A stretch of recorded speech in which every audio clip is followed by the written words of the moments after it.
right. One of these days, the camera's going to come on, and I'm still going to be dancing to the theme song. But well, at least, my habit is to be like fixing my hair. I just dance. I didn't do that. So here we are. Welcome to Step Into the Stories Writing Room. This is episode 4. And it's where Barb and I take a broadcast every month and talk about all things sort of writerly, so craft and business of writing. This is the final one for 2022, and I think we're planning sort of a fun series for next year. So this is the perfect time to talk about 2023 planning. So for those of you who are new to the show, I'm Donna Allward. This is Barb Wallace. We're besties. Between the two of us, we've written somewhere around 100 books. Probably. Yeah, something like that. Sold somewhere around 3 million copies and been translated into a whole bunch of languages. And I never keep track of those things. I mean, I do, and then I instantly forget. So I just know it's a lot. Yeah. So we've been around for a while. And we're both currently working on historical fictions after writing romance for a long time. But I think it's important to note that our historical fiction voices are very, very different. Our romance voices were different, too. Yeah, but still somewhat the same. I mean, we wrote for the same line, so we still did a lot the same. But like your historical fiction is like miles different from mine, which I think is kind of cool because it is. And it actually has a point with today too. We're gonna because it's actually like where we kind of step in and take ownership of our own voice and our own trajectory, I guess, of our careers and stuff. So it's going to be kind of fun. Yeah. So today we're talking about planning, and some of it is biz and some of it is writing. So I think this is the right slide. Yes, it is. All right. I do a fairly comprehensive strategic plan every year and have for a long time. That's no secret. I've done a workshop on it that's a lot longer, which of course our little 30-minute time slot won't cover today. So we broke it down into 5 steps and made it a little more basic. You're still going to have to do some work for those authors who are watching and hoping for some tips. There's still some work on your end, but it should make it so that you can go into the next year feeling a little more comfortable with what you're doing, where you're going, and just having sort of that grounded feeling. So Barb, I know you wanted to add a little caveat to that. Well, I'm just going to point out that we were just talking about how different voices. Our planning methods are also much different. Donna she's more organized than I am to begin with. So there's that. She's much more organized. She's much more detail oriented. Because you're independently published, there is a lot more numbers attached to your business plan than there is mine. Yeah. I'm at the moment, since I'm between releases, I have the luxury of not necessarily being as detail oriented as I used to be in the past. So mine tends to be much more about writing. It's much more broad strokes. My favorite part of the planning activities, which I encourage everyone to do, is just to drive someplace and I sit in the car and I enjoy the quiet and I write notes and notes and notes about where I am in my career, where I want to be in my career, how I see myself, where I see myself doing and growing. And it's a lot about introspection. So the planning process for me is less about the different steps and more about introspection. Right. And honestly, I'm less detail oriented now than I used to be, which is kind of weird. But because in the last couple of years, I've moved into or tried to transition into writing more historical fiction. There's been a lot more writing and broad stroke activity in my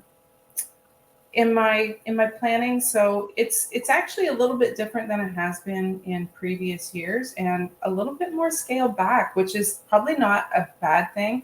No. Also, you say detail oriented and data and stuff. And to me, that's just like, I would say control freak. So whatever works, right? But well, yeah, I think what we're going to do is give 5 steps, the 5 components that every marketing plan should have, and then you guys have to do what works for you. Yeah. We'll talk about what we do, and then somewhere in between is probably where everyone will fit.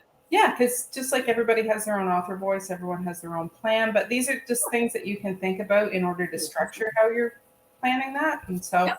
all right. So before you launch into the first one, I will put up step one. All right. Go All ahead. right. Okay, so we both agree the first step that you have to do is identify who you are as a writer. A 1 or 2 sentence brand or mission statement. Maybe something about what you write, like your genre, your time period, your tone, whatever it is that defines you and your writing as yours and makes you unique. For example, mine is as Barbara Tanner Wallace writes smart, sophisticated fiction set in the past. Her books deal with the complexity of human relationships. Right. And so if we look at mine is Donna Alward is an award-winning author who writes heartwarming, emotional stories rooted in real-life characters and settings. And it used to be more specific than that, but because I'm sort of transitioning into historical fiction, I wanted it to be like, it doesn't matter what kind of book I'm writing, whether it's another romance or it's a historical fiction. Those are things that are constant in my writing. And then you can also add another line or two about like when readers pick up your story or it crosses an editor's desk, what are they going to get? And so I have an additional line that is, I want readers to get an emotionally fulfilling story that will make them come back for more. So, you know, whether it's a happy ever after or not, it's emotionally fulfilling, I think is where I'm going. So, and again, you have another little, I love that you added all these little caveats in because you're like, in case you're not a control freak like Donna.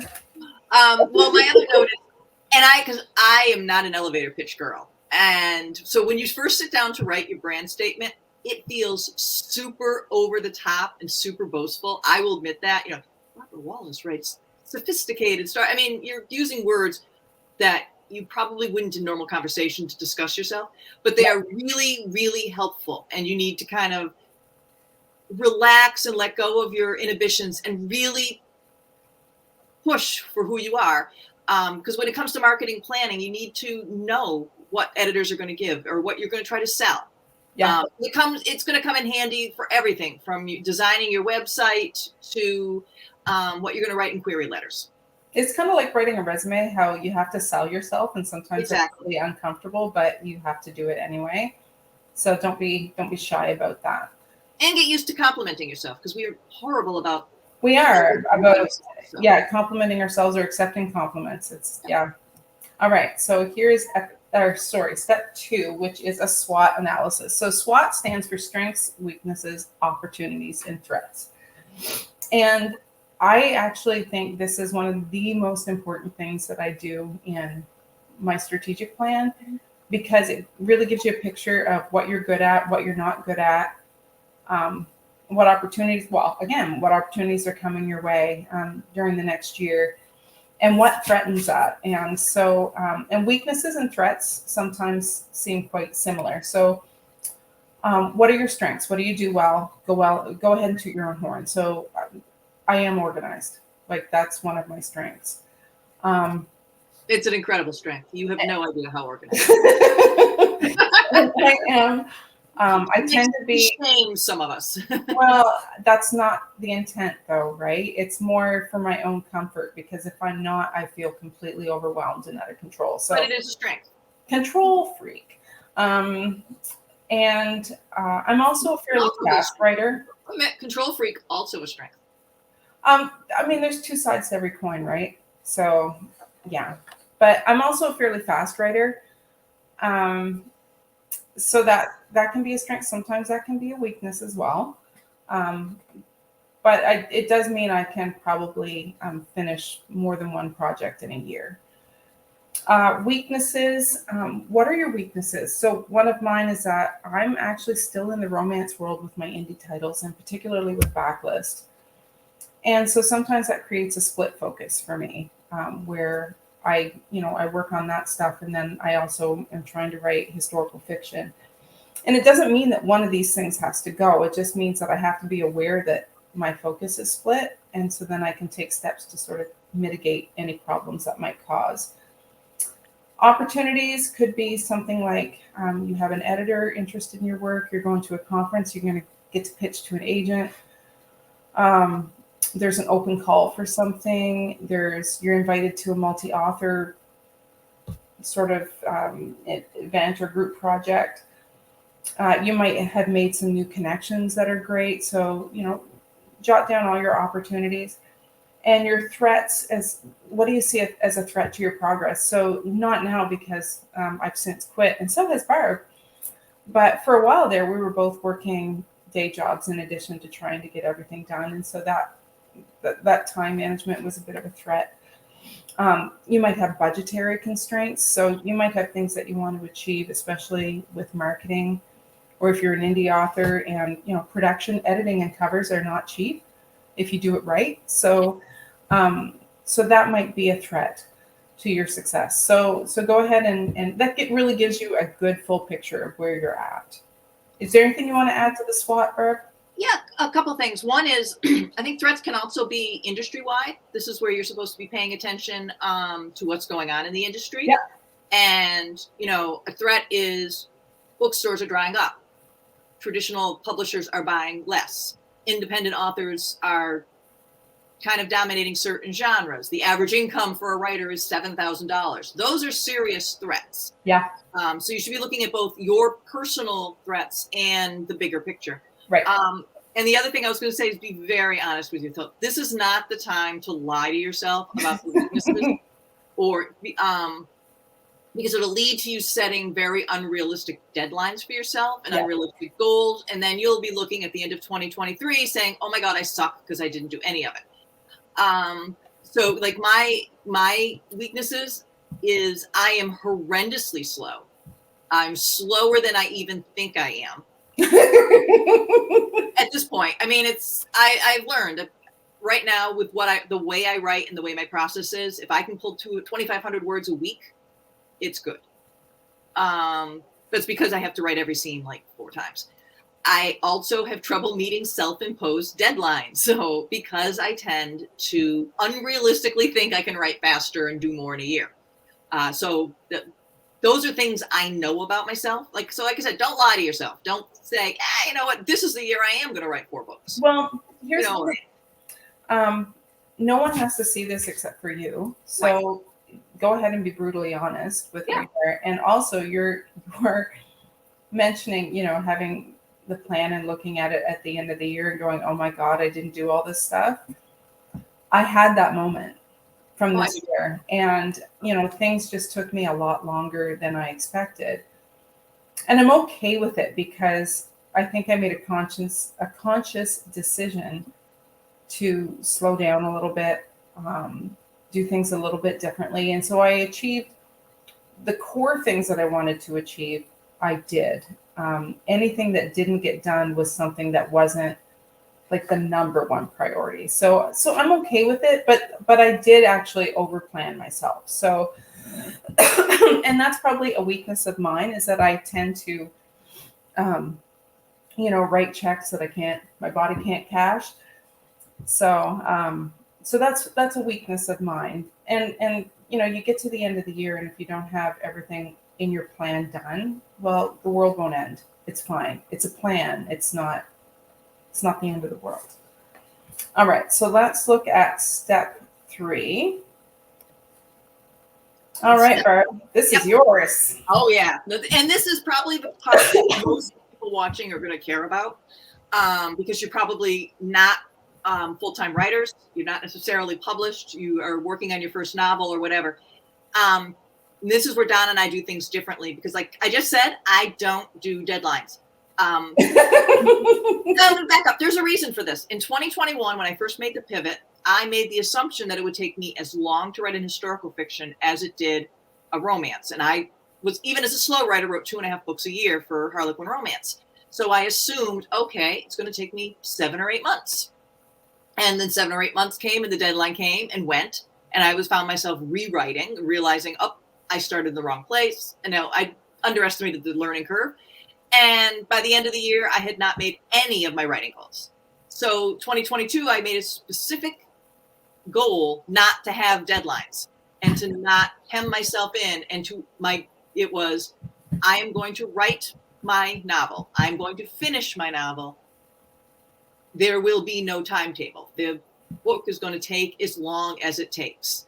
And spoiler, it took 12 months. So You're so close to being there. right. But I mean, it did take the entire year. Had I said, oh, I'm going to finish by July, I would have probably had hives. So what I do is I usually, if I, because again, I'm writing not on contract, I'm able to say that. That's what I did put was the goal of writing consistently. Yeah. And I think that for a lot of people watching this, if you're working on your first book, rather than say to yourself, I'm going to have the book written by April, say to yourself, I'm going to sit down every X number of times a week, or I'm going to write every Saturday or whatever. Yeah. And make that your goal. And then other goals under there will be, I'm going to compile a list of agents. I'm going to get ready to submit to different agencies because, of course, I fired my agent at the same time I left Harlequin. And I put also workshops I want to attend or classes. And there's a long list of research books that I want to read for the next book. Right. So we have all that listed as well.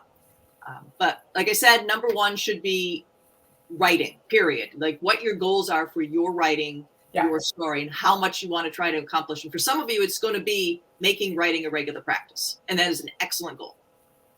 It is, because nothing happens without that, right? Right. I mean, that's one thing we should remind people. You and I write 9 to 5. So it's a lot easier for us to ignore that part because we already write consistently. For a lot of people, that is the big hurdle, is to create a writing schedule. Right. In pockets of time, right? Robin Covington used to say writing in the margins because she has a full-time job. Right. And a lot of people do. So your writing plan should take that into account. And it might just be my writing plan is writing. Yeah. And you may not even worry about steps 4 and 5 because that's not where you are yet.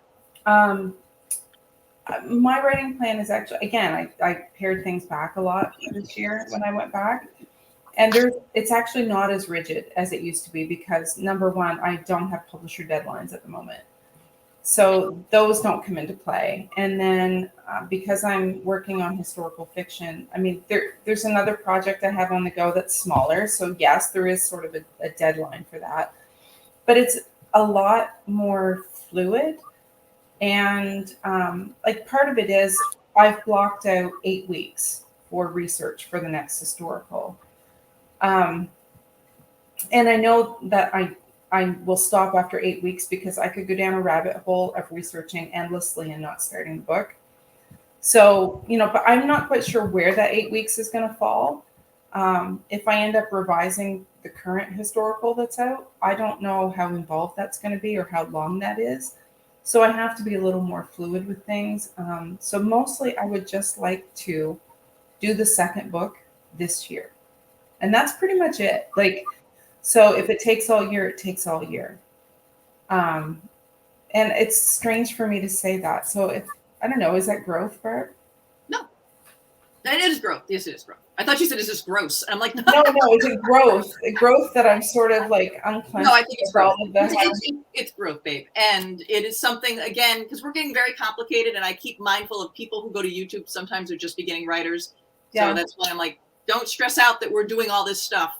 We do for you. You do you. Yeah. And if it takes you a year to, the most important thing is writing. All right. So let us remove this one and bring up step 4. All right. So step 4 is a marketing plan. So this is going to be for those people watching who are pretty much already published, although it could be argued that, before you sell or publish your first book, you should be like planning an online presence, right? Yes. With a website and stuff. But this is mostly for people who are marketing their books. So the marketing plan could be a really long document for you, or it could be like a single page. Mine's pretty comprehensive because I have a fairly large backlist that I'm constantly marketing. So it's about just the main points alone. I have about 5 pages, but like yours might be a single page. It'll depend on whether you're traditionally published or indie published. Because, for example, with my indie publishing stuff, I have a section where I write down things about pricing or anything I'm going to offer as like for sales over the course of the year. Um,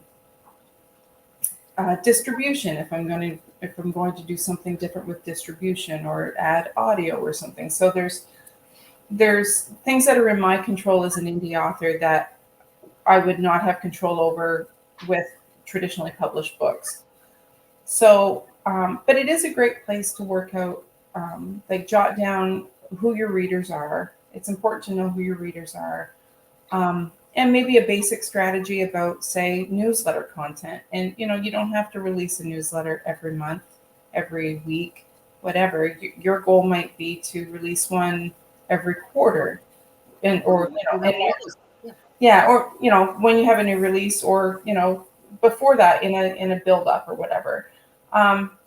It could be deciding to focus on one social media channel and do it really well.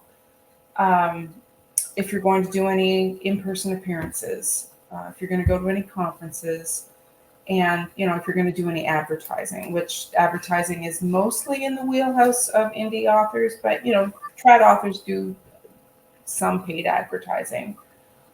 So that's where you're going to put all of this out. And I would say do it in broad strokes, because this isn't a task list. This is just sort of planning what you'd like to focus on through the year.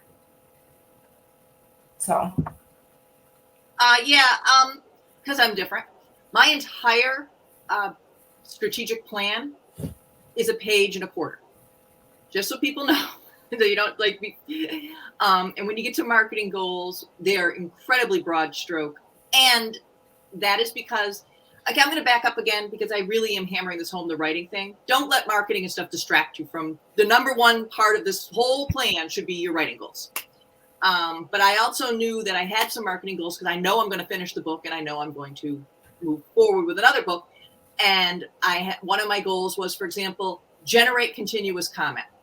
It was a large goal. And then under that, I just had a lot of bullet items that I wanted to look into, doing YouTube, doing blogging, doing Barb's book reviews, things, expanding my reach, things like that.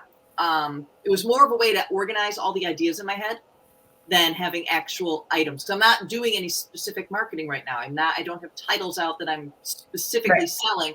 And because I'm pivoting, I don't want to spend a lot of time marketing my romance titles. I'm sorry, Harlequin. And so it's more of an organization thing. Right. Of knowing. And so for a beginning writer, it may be start looking at website ideas, start thinking about how I want to brand myself. Claiming the handles that you want on social media. Like, even if you don't do anything with those individual platforms, just going on and claiming your profile so that you have it. Exactly. That kind of thing. It can be super broad. It can be pretty granular when you look at it. I mean, my actual strategic plan is not these 5 steps. It's actually like 13, with like complete operations plans by month and the whole thing, which probably would make you break into hives, Barb. But but if I wanted to simplify things, I could do this, and it would still be a really, really workable plan that would give me a foundation. It's really a foundation for how you want your next year to go. Right. And I think it does speak a lot to how we're publishing, because like you said, like my backlist that is still with my traditional publishers, I don't put a lot of energy there because the advertising ROI doesn't pay off. And it's just, I can't do things like apply for, like I can't adjust pricing, and I can't do a lot of that. So I might highlight one on social media now and again, but as far as hardcore marketing, that's my indie stuff. And that's my bread and butter. So it really does, my plan would look vastly different if I didn't have any indie titles. Vastly different. So, right. And our last slide is, whoopsie, sorry. I have to, where is step 5? Oh, there it is. There it is. Step 5 is the budget. And now I know most of you are probably listening to this you're not published. That doesn't mean that you shouldn't have a budget. Because here's the thing. The minute you decide to take your writing career seriously, you become a business person. You are running your business as a writer. And so you need to start thinking about things like how much you're spending versus how much you're bringing in. And, a lot of stuff you can talk to your own accountant, but I know before I was published, we were still expensing a lot of my stuff when I was writing. Things like conferences that I went to, things that, I had to buy a new laptop and it broke down. Some of that got expensed. This is also where budget is where your partner buy-in, if you have one, is a really good idea, because obviously if you have two incomes and it's going to household bills, you're taking from the house pot. So you need to have a buy-in there. But everything, even like I said, so even unpublished people should have an idea of how much they're spending and kind of look at what they're going to be, what their writing expenses will be for the year. So I know, like I said, it sounds overkill, but it's a good thing to get into the habit of treating it like a business and treating it seriously. And that will go back to the whole being a consistent writer and thinking of yourself as a writer. You're a writer now. You're a business. You are a sole proprietor of John Doe writer. So don't just keep track of if you're unpublished, then you may not have any income. Right. You might by the end of the year. But it's a good place to keep track of your income and your expenses. And also, if you keep track of them and realize how much you're going to allot to each thing, if you want to stay within a certain percentage. So for example, I try to keep my paid advertising to 25% of my gross. So that I get from writing.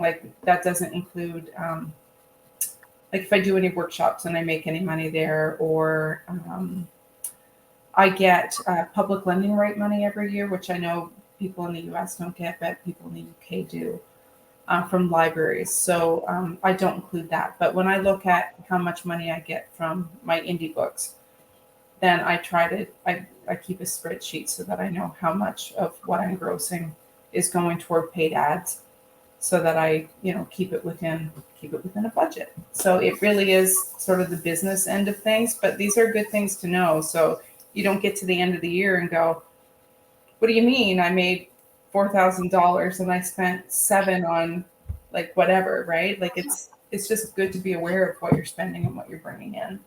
Well, and I'll go back to the whole, if you're unpublished, you are taking from the household pot. And before I was published, I was going to a national conference and I was writing every morning at a coffee shop. So my budget was $15 a week towards coffee, which doesn't sound like a huge deal, but it was $60 a month. And we were on one income. Yeah. And we had other bills to pay, and we have children and whatever. And it was $2,000 to go to this conference. Yeah. So that was something that we had to budget at the beginning of the year, knowing we were going to, and my husband and I agreed, okay, you're going to expend this. And when you say $2,000 for a conference, there's other expenses, and we all know it. It starts creeping up. You have to know that you're going to spend that kind of money, and it's just part of taking the whole thing seriously. Yep.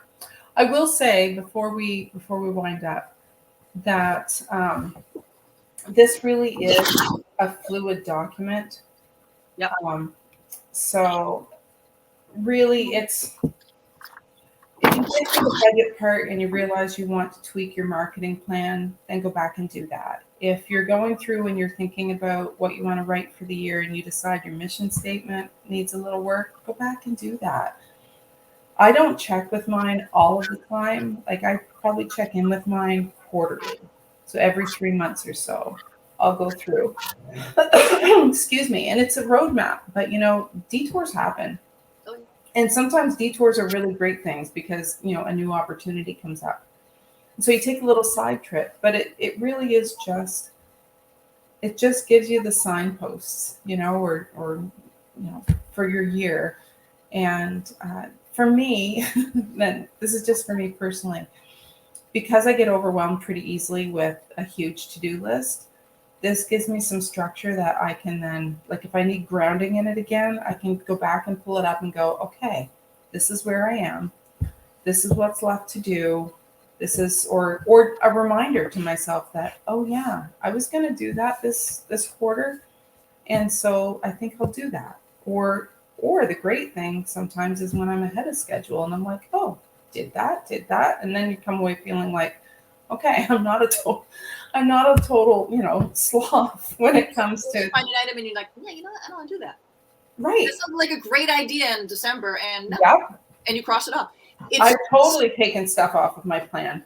Yeah, I think Donna's example of the roadmap is the perfect thing to do. It's perfect way to put it. It is, you want to look at these 5 segments and kind of think about what you're going to do, but it ultimately for a writer, what you're looking at, identifying who you are and identifying the road you're going to take together. Yeah. And that's really what it is. That's it. Which you should do in the next couple of weeks, because we are going to next year mostly tackle writing a book from conception to finish, so that people can work on getting that book done. Yeah. It's our first episode is going to be January 24th. We're going to talk about planning again, but this time it's going to be story planning and research. The fun stuff. Yeah, we're going to get back to writing. But we only got 2 weeks left of the year. 3 weeks, 2 weeks, 3 weeks. It's closing in. And it's December. It's the perfect excuse to go put yourself someplace quiet and spend some time thinking about you and your career and your goals. Yeah. We have one more broadcast left in the year. Next Tuesday, the 20th, we're going to wrap up our 2022 reading challenge. There was 6 books on it. We hope that a lot of you read books along with us. We're going to kind of recap and give our quick thumbs up, thumbs down to the books, and announce probably. I don't know if we're going to announce that day or if we're going to put them up on our Facebook community. I think we'll put it up on Facebook after what the challenge for the next year is. But in addition to, I think in addition to our reading challenge books, I think we're going to also give our favorite reads of the year. Yes, we will.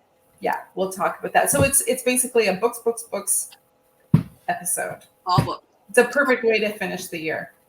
We hope you have a great year. If you like the writing room, like I said, next year it's going to be 12 episodes of craft, mostly craft. So we're really excited. We're going to help you become better writers. Subscribe to our channel.